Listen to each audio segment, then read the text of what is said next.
Good morning students. बेटा आज हम आपकी 10th क्लास का टॉपिक करने जा रहे हैं रस। तो आप इसको अच्छे से समझ लेंगे इस पूरे ही टॉपिक को।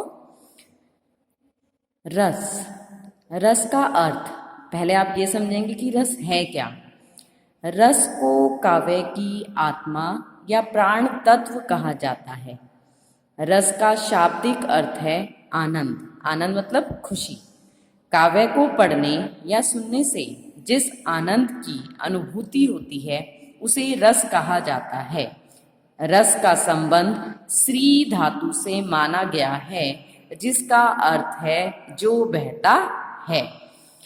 अर्थात इसको हम इस तरह से समझेंगे, जैसे हम किसी भी पुस्तक को पढ़ते हैं तो उस पुस्तक में हम चाहे वो काव्य को पढ़ रहे हैं, किसी नाटक को देख रहे हैं, या उसको जो सुनकर या पढ़कर जो हमें अनुभूति हो रही है, हमारे अंदर जो भाव उत्पन्न हो रहे हैं उसके बारे में यहाँ बताया गया है कि आपको क्या अनुभव हो रहा है, उसी को कहा गया है रस। अब रस के प्रकार, रस से जो भाव होता है वही स्थायी भाव होता है। अर्थात जब हम रस की बात कर रहे हैं कि हमने किसी चीज को पढ़ा और उसके बाद हमारे अंदर जो भावनाएं उत्पन्न हुई उसको स्थायी भाव कहा गया है। और उसी स्थायी भाव का जो है, दोनों चीजों को ही ध्यान रखेंगे आप कि रस कौन सा उत्पन्न हो रहा है और उसका स्थायी भाव क्या है। ये जो है रस के मेन पॉइंट्स रहेंगे जिसमें आपको ध्यान रखना है। तो आप ये सारी चीजें जो हैं समझ भी लेंगे और इनको याद भी कर लेंगे। अपना जो एग्जाम पैटर्न से देखें तो यही चीज ही मोस्ट इंपॉर्टेंट है। क्या है, पहले आप रस देखेंगे कि रस हैं कितनी तरह के। तो रस जो हैं हमारे 11 हम लेके चल रहे हैं। वैसे भरत मुनि के अनुसार कहें तो इन्होंने 9 रस माने हैं, लेकिन यहाँ पर जो है वात्सल्य रस और भक्ति रस को भी काउंट किया जाता है, तो इसलिए 11 लिए जाते हैं। अब आप समझ लेंगे इसे कि रस हैं कितने। तो रस हमारे 11 हैं। श्रृंगार, हास्य, करुण, रौद्र, वीर, भयानक, विभत्स, अद्भुत, शांत, वात्सल्य, भक्ति रस। ये सारे जो हैं ये रस कहे जाते हैं। मतलब काव्य को जब आपने पढ़ा तो उसको पढ़कर आपके अंदर कैसा भाव उत्पन्न हुआ। अगर कोई हंसी का आपने पद पढ़ा है तो आपको क्या आ रही है, उसको सुनकर आपको उसको पढ़कर हंसी आ रही है, तो वो क्या है, हास्य रस। श्रृंगार, जहाँ पे नायक और नायिका या पति पत्नी के प्रेम की बात की जा रही है तो वो कौन सा रस कहा जाएगा, श्रृंगार रस। करुण, जहां से हमें दुख का भाव उत्पन्न हो रहा है तो वो कौन सा कहा जाएगा, करुण रस। रौद्र, रौद्र नाम सुन के ही पता चल रहा है गुस्से का भाव उत्पन्न हो रहा है, तो वो कौन सा है आपका, रौद्र। वीर, जहां पर वीरता की बात की जा रही है, जैसे कोई युद्ध की बात की जा रही है, तो वो हमारा कौन सा होगा, वीर रस। भयानक, भयानक यानी कि भय की बात उत्पन्न हो रही है तो वो क्या है, भयानक। विभत्स, जहां पे घृणा का भाव उत्पन्न हो रहा है तो वो हमारा कौन सा है, विभत्स रस। अद्भुत, जहां पर बहुत ही आश्चर्यचकित करने वाला भाव उत्पन्न हुआ तो वो क्या है, अद्भुत। शांत, जैसे संत महात्माओं की वाणी कह सकते हैं तो वो कौन सा रस कहा जाएगा, शांत रस। वात्सल्य, माँ और पुत्र का प्रेम जो भी स्नेह से संबंधित है तो उसमें हम कह सकते हैं वात्सल्य। वात्सल्य और श्रृंगार दोनों ही हैं प्रेम के सूचक, लेकिन भाव अलग अलग हो गए। श्रृंगार में नायक नायिका पति पत्नी के बीच का कह सकते हैं वात्सल्य, माँ और पुत्र का स्नेह कह सकते हैं। भक्ति रस जो कि भगवान के प्रति है, भक्त का प्रेम कह सकते हो। है देखो वात्सल्य, भक्ति रस और श्रृंगार तीनों ही प्रेम, लेकिन देखा जाए तीनों का अपना अपना अलग अलग किसके संदर्भ में कहा जा रहा है तो वो संदर्भ जो है वो चेंज हो जाएगा। अब इसका स्थायी भाव को समझेंगे। श्रृंगार रति, इसका स्थायी भाव क्या है, रति। हास्य का हास, करुण का शोक मतलब दुख के संदर्भ में है, रौद्र क्रोध के अर्थ में है, वीर उत्साह है इसका स्थायी भाव, भयानक भय, विभत्स जुगुप्सा दुखात्मक मतलब घृणा का भाव उत्पन्न हो रहा है तो उसको कहा गया जुगुप्सा। ये आपको लर्न भी करने पड़ेंगे ऐसे ही। अद्भुत, विस्मय, विस्मय मतलब हैरानी की बात हो रही है। शांत, निर्वेद, बिना माया और मोह का कह सकते हो आप इसको। वात्सल्य, वत्सलता यानी कि माता की ममता। भक्ति रस, अनुराग भगवान के प्रति। अब आपको ये याद रख के चलना है कि जो श्रृंगार रस में ही है उसी का ही हम इसके 2 रूप मान सकते हैं श्रृंगार के, और वो कौन कौन से हो जाएंगे, वात्सल्य और भक्ति रस जो है इसी में शामिल भी कह सकते हैं इसको। तो अगर इस तरह करें तो हम इसको 9 मान सकते हैं, क्योंकि वात्सल्य और भक्ति को अगर श्रृंगार के बीच में ले लेते हैं तो। अदरवाइज ये 11 ही माने गए हैं। श्रृंगार रस को रसराज रसपति कहा जाता है। ये भी मेन पॉइंट रहेगा कि श्रृंगार रस को क्या माना गया है, सभी रसों का राजा माना गया है। जिस तरह से आम को फलों का राजा कहा जाता है, तो उसमें रस में श्रृंगार रस को जो है रसराज या रसपति कहा जाता है। श्रृंगार के 2 भेद होते हैं, कौन कौन से? एक है संयोग श्रृंगार और एक है वियोग श्रृंगार। तो पहले हम संयोग श्रृंगार को देख लेते हैं। जब नायक नायिका के परस्पर मिलन, स्पर्श, वार्तालाप आदि का वर्णन होता है, तब संयोग श्रृंगार होता है। मतलब ये बीच नायक और नायिका के बीच में प्रेम की बात कह सकते हैं, तो उसमें क्या कहा जाएगा? संयोग श्रृंगार। वियोग श्रृंगार, जहां पर नायक नायिका का प्रबल प्रेम हो लेकिन मिलन ना हो तो वियोग श्रृंगार होता है। इसका स्थायी भाव रति होता है। मतलब जब नायक और नायिका का मिलन नहीं हो रहा तो उसको क्या कहेंगे? वियोग। जब जुदाई है तो वो क्या है? वियोग श्रृंगार। और रस के अवयव जो हैं वो 4 माने गए हैं। कौन कौन से? स्थायी भाव, विभाव, अनुभाव और संचारी भाव। तो इसके 4 जो अंग हैं इनको भी आप अच्छे से समझ लेंगे कि ये 4 कौन कौन से भाव को प्रकट कर रहे हैं। स्थायी भाव को, जो कि हम पहले भी पढ़ चुके हैं, विभाव, अनुभाव और संचारी।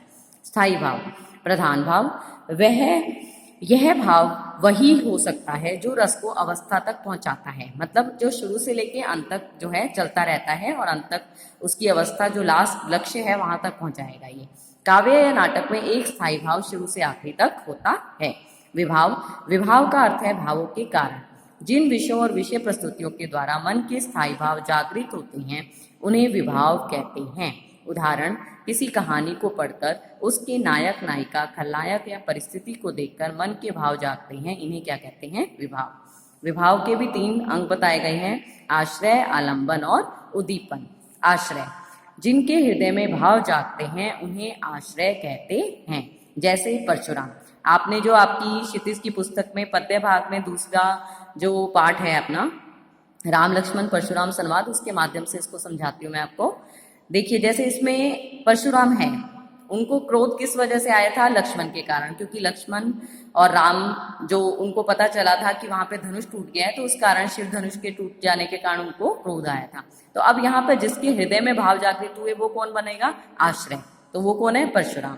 आलंबन, जिस प्रमुख व्यक्ति, वस्तु या परिस्थिति को देखकर हृदय में भाव जागृत हुए तो वो कौन बना? लक्ष्मण। उद्दीपन, जिन प्रेरक परिस्थितियों या व्यक्तियों के सहयोग से मूल भाव जागने में सहायता मिलती है उन्हें उद्दीपन कहते हैं। जैसे लक्ष्मण के कटु वचन, टूटा हुआ धनुष्य। तो ये 3 जो हैं अपने ये हो गए, आश्रय, आलंबन और उद्दीपन। अनुभाव, मन के भावों को व्यक्त करने वाली शारीरिक चेष्टाओं को अनुभाव कहते हैं। अनुभाव 4 प्रकार के हैं, सात्विक, कायिक, मानसिक, आहार्य।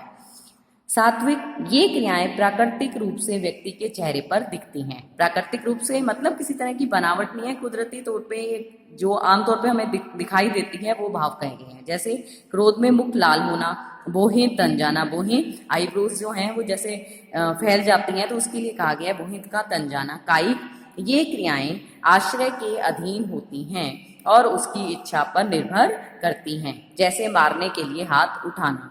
मानसिक, मन की वृत्ति से उत्पन्न होती हैं, जैसे प्रमोद और खुशी। आहार्य, कृत्रिम बनावटी वेश रचना, जैसे गोपियों का श्री कृष्ण जैसा रूप धारण करना, बनावटी रूप धारण करना। तो ये क्या है? अनुभाव। नेक्स्ट देखिए, संचारी भाव। मन के चंचल विकारों को संचारी भाव कहते हैं। ये भाव मन में थोड़े समय के लिए आते हैं।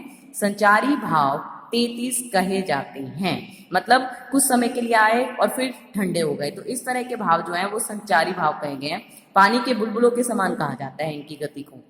जैसे हर्ष, विषाद, त्रास। त्रास क्या है? भय, लज्जा, ग्लानि, चिंता, शंका, उन्माद, मोह, विस्मय, आशा, गर्व, चपलता। चपलता क्या है? चंचलता आदि। तो ये सारे क्या हैं? 33 बताए गए हैं। यहाँ पे किसी कुछ का ही जिक्र किया गया है।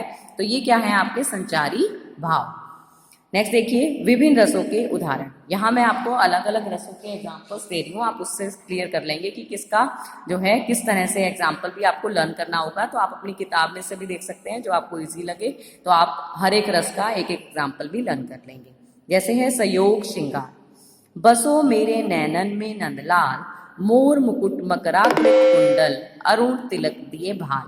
भगवान श्री कृष्ण अपने कानों में मछली की आकृति का कुंडल धारण करके और माथे पर सूर्य की लाल किरणों के समान लाल तिलक को लगाकर मेरी आंखों में बस जाओ।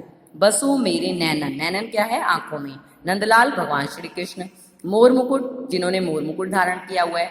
मकराकृत कुंडल, मकराकृत मतलब मछली की आकृति के समान जो है वो कुंडल, मतलब कानों में कुंडल धारण किए हैं। अरुण तिलक दिए भाल, अरुण मतलब लाल रंग का, सूर्य की लाल किरणों के समान जो है वो तिलक धारण करके आप मेरी आंखों में बस जाओ।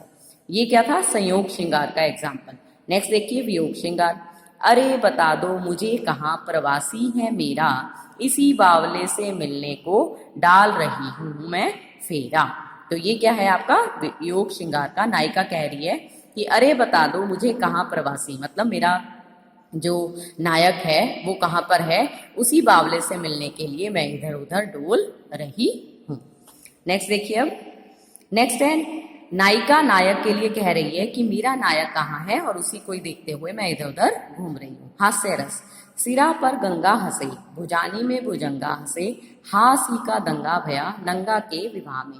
भगवान शंकर के सिर पर गंगा हंस रही है और गले में सांप, तो मजाक के बीच में हंसी ठिठोली में ही बात हो रही है नंगा के विवाह में। तो एक तरह से हास्य रस का मतलब हंसी ठिठोली की बात हो रही है, तो उसके लिए कहा गया है हास्य रस। वीरस।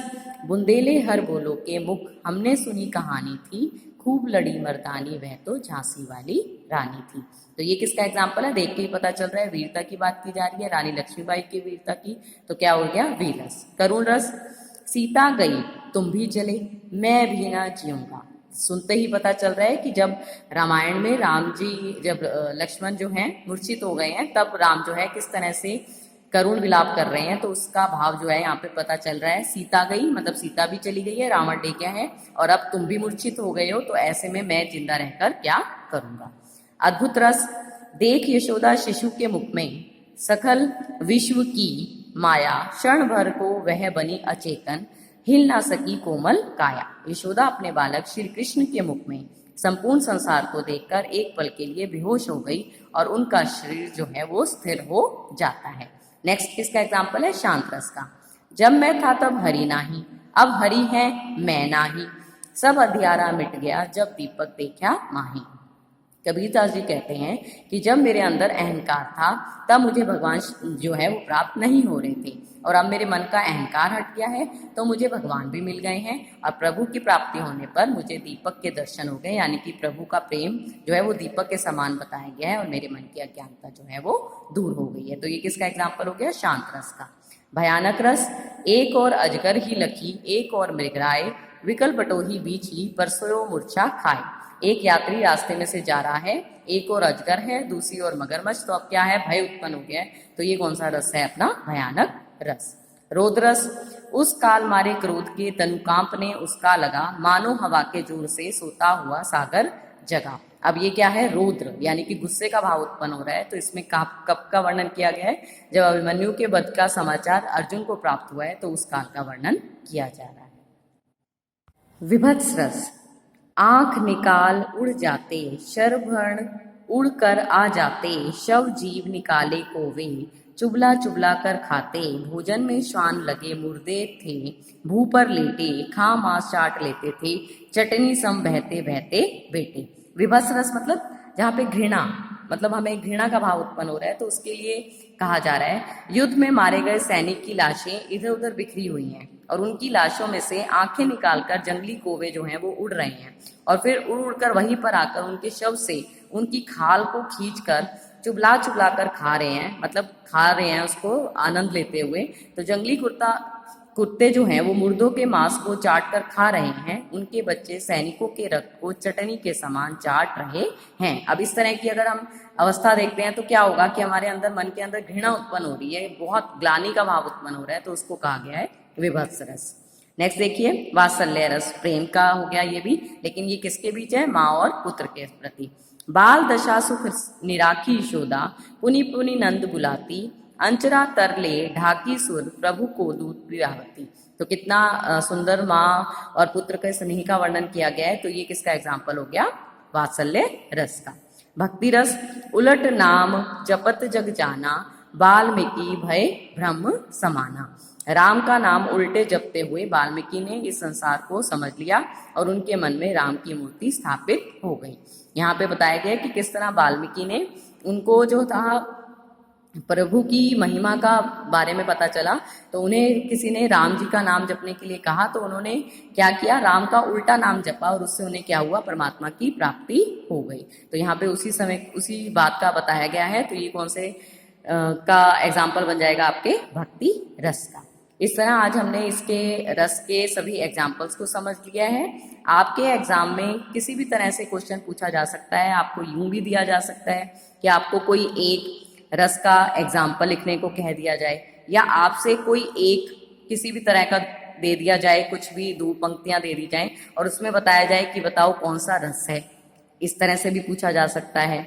या फिर आपको कह दिया जाए कि जैसे श्रृंगार रस है तो इसका स्थायी भाव क्या है। तो इस तरह 3-4 तरह से आपको प्रिपेयर रहना होगा एग्जाम के लिए, और इसी तरह से आप इसकी तैयारी करेंगे। धन्यवाद।